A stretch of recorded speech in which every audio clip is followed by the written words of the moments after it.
नमस्कार, आप देख रहे हैं न्यूज़ बीके। मैं हूं आपके साथ नवीन विश्वकर्मा। एक जनपद जालौन से बड़ी खबर आ रही है, जहां जनपद जालौन में स्वास्थ्य सेवाओं को बेहतर बनाने और रोगियों को समुचित और सुगम उपचार उपलब्ध कराने और अधिकारियों पर लापरवाही बरतने पर कार्रवाई करने का सिलसिला शुरू हो चुका है।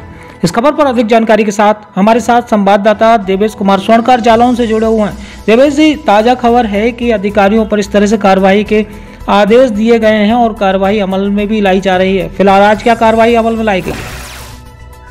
जी नवीन जी, मैं आपको बता दूं, जनपद जालौन में स्वास्थ्य सेवाओं को और बेहतर करने के लिए तथा अंतिम छोर के व्यक्ति तक स्वास्थ्य सेवाओं को सुगमता से पहुंचाने के लिए योगी सरकार का जो प्रयास है वो जमीनी स्तर पर अब यहाँ पर दिखाई देने लगा है। क्योंकि पिछले कुछ दिनों से जो कानूनी हंटर है जिला प्रशासन का, वो चलने लगा है और थमने का नाम नहीं ले रहा है। अभी कुछ दिन पहले जनपद जालौन के कदौरा सामुदायिक स्वास्थ्य केंद्र में एमओ सेकेंड और टेक्नीशियन पर कार्रवाई हुई थी कि उन पर लापरवाही बरतने और अपने काम को प्रति संजीदा न होने, बाहर की दवाइयां लिखने और बाहर की जांच कराकर उनमें कमीशन खाने का आरोप लगा था, जिस पर जिलाधिकारी जालौन ने एफआईआर दर्ज करके उनके खिलाफ कार्रवाई की थी। और कल देर शाम जो है मुख्य चिकित्सा अधिकारी एनडी शर्मा ने जनपद जालौन के कुछ प्राथमिक स्वास्थ्य केंद्रों और हेल्थ मैनेजमेंट सेंटरों पर भी निरीक्षण किया था और वहां भी कुछ डॉक्टरों का वेतन रोका था। आज फिर से सुबह मुख्य चिकित्सा अधिकारी एनडी शर्मा का कारवां निकला है और हेल्थ वेटनरी सेंटर कोकरगांव, प्राथमिक स्वास्थ्य केंद्र उड़गांव और सामुदायिक स्वास्थ्य केंद्र जालौन पहुंचा है। अचानक से पहुंचे अधिकारियों के बाद, छापेमारी के बाद एकदम हड़कंप सा मच गया है और कोकरगांव में कुछ कमियां पाई गई हैं, उड़गांव में भी कुछ कमियां पाई गई हैं और डॉक्टरों का वेतन रोका गया है। सबसे बड़ी बात यह है कि मुख्य चिकित्सा अधिकारी ने हमसे बात करते हुए बताया है कि अपने ड्यूटी पर मौजूद न मिलने पर कुछ चिकित्सकों का वेतन रोका गया है और कुछ के खिलाफ विभागीय कार्रवाई भी की है।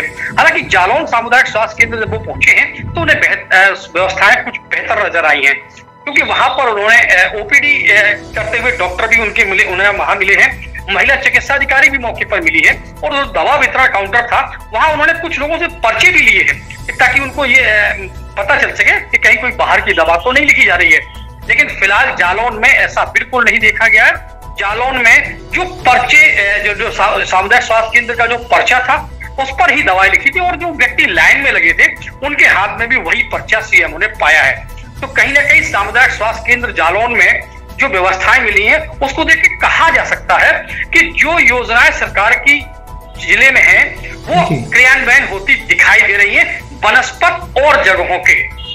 जी देवेश जी, एक सबसे बड़ा सवाल यहाँ पर खड़ा होता है, चाहे आप कालपी तहसील को ले लीजिए, माधवगढ़ तहसील को ले लीजिए या कोंच को ले लीजिए, कोंच क्षेत्र को ले लीजिए, यहाँ पर जो अस्पताल है सबसे ज्यादा हमारे पास भी शिकायतें आती हैं कि यहाँ पर जो प्रसूताएं हैं, महिलाएं हैं, जब यहाँ पर जाती हैं, प्रसव के लिए जाती हैं, तो ज़्यादातर महिलाओं को ऑपरेशन के नाम पर डराकर, बहुत सारी चीज़ों के लिए डराकर और उनको चिन्हित अस्पतालों में, प्राइवेट अस्पतालों में भेजा जाता था।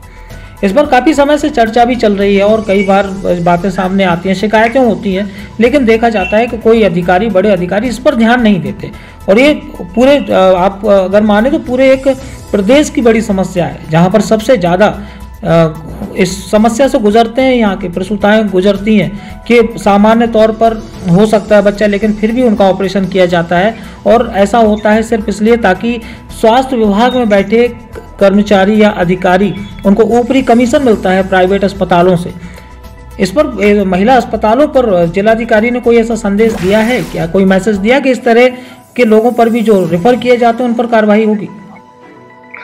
जी निश्चित तौर पर जिलाधिकारी जालौन चांदनी सिंह ने साफ तौर पर दिशा निर्देश दिए हैं कि किसी भी व्यक्ति को अगर इस तरीके से कोई समस्या का सामना करना पड़े या उसको लगे कि उसको जो है हेरसमेंट करके या उसको गुमराह करके या उससे पैसे मांगे जा रहे हो, खासकर प्रसव के बदले में या कुछ और सुविधा देने के उस बदले में सुविधा शुल्क मांगा जा रहा हो, तो वो तत्काल जो है उनके नंबर पर संपर्क करें, उनको सूचना दें, उस पर कार्रवाई होगी। और रही बात आपने जो बात कही है स्वास्थ्य सेवाओं के बेहतर की, तो जालौन की मैं अगर बात करूं तो पिछले 3-4 महीने से जालौन में महिलाओं के जो प्रसव का जो डिलीवरी का प्रोसेस है वो एकदम से ग्राफ बढ़ा है और वो बढ़ा है तब जब यहाँ पर महिला चिकित्सा अधिकारी डॉक्टर गरिमा सिंह की नियुक्ति हुई है।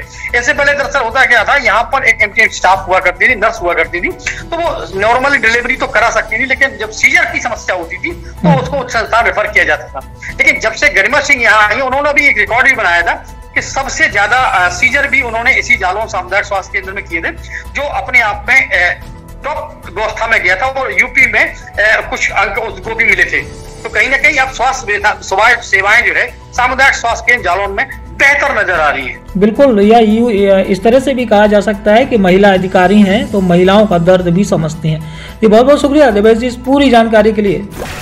महोदय, आज आपने SCSC जालौन की साथ साथ कुछ और PSC या अन हेल्थ वेलनेस सेंटर का निरीक्षण किया है, कहाँ क्या पाया है और क्या कार्रवाई है? मैंने PSC और गांव का निरीक्षण किया है और 2 हेल्थ वेलनेस सेंटर बिटारा और कुकर गांव का निरीक्षण किया है। जी, कुकर गांव में CHO अनुपस्थित थी।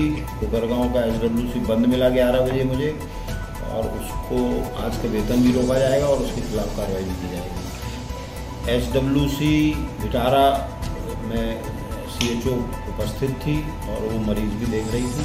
सारी सुविधाएं जो CHO को अपने ग्राम स्तर पे SWC के स्तर पर प्रदान करनी है वो सब हम मुहैया कराई जा रही हैं। अच्छा, CSC जालौन में आपने क्या पाया?